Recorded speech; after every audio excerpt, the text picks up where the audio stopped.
Flight boss, bitch. For sure. You're now listening to the Mind of an Terry Smooth. I am the Royal Archangel URIEL, and I'm here to carry out God duties and motherfucking responsibilities. And check this out. This video right here is going to be for atheists and, people who are like low-key total recall Roman retards, because they're roaming around without understanding themselves, and when they give their own individuality away, they give their concept of spirituality away, which is a context of that, the observer. So this is how you prove the spirit, or the individual solo spirit, which is a soul, your space, you being the observer from your perspective. This is how you prove the spirit / soul without naming something tangible. Now first, let's break this down. Spirit in totality means multiple and feminine. So if we put it in the context of space, and we know space is not a vacuum, you're willing something in your space to have an experience if your space is no thing. And since you will an experience within your space, this is you, the observer, being able to observe. You're no longer space within space, multiple, spirit. You're now an individual space, spirit. So we call that solo, a soul. So let's take that within the context: solo, individual, masculine, spirit, feminine, multiple. Now, when we're understanding it from this context, right, to understand the spirit without naming something tangible, all you have to do is ask an individual, especially an atheist who's too lost in science, without understanding the back end of information that they're developing before they even come up with a peer-reviewed information, scripture, or whatever. Blog information, limited hangout website. Ask an individual what's observing these chemical changes that you're claiming have to happen if everything is predicated on the brain, right?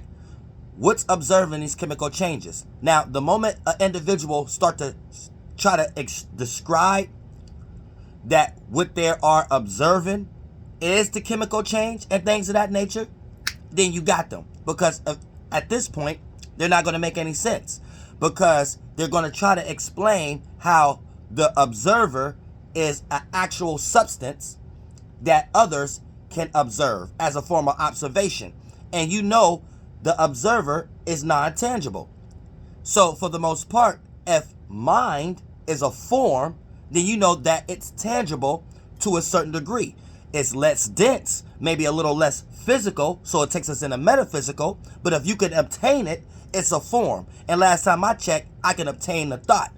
And last time I checked, I had to be the observer to observe what I'm obtaining. And if that's the collection of quantum fields or chemical things interacting with another chemical thing, then that's actually showing that me observing that shows I'm not that. So there's a different type of makeup and different type of science we're going to have to develop, understanding what's that and separate that from the observer.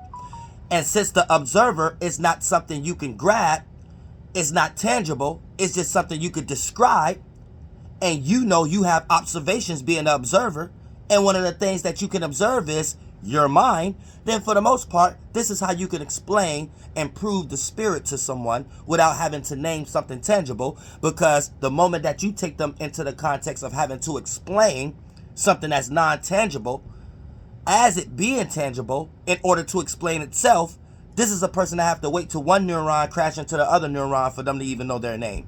And at this point, you're talking to someone who have to wait to someone in the shadow government as far as science to relay some new form of information for them to know anything. And at this point, you're talking to a robot or a regurgitator or someone who just don't necessarily want to seem unnormal during the period of time that we are experiencing a civilization based on the language that they create. And I love all y'all from the bottom of my heart.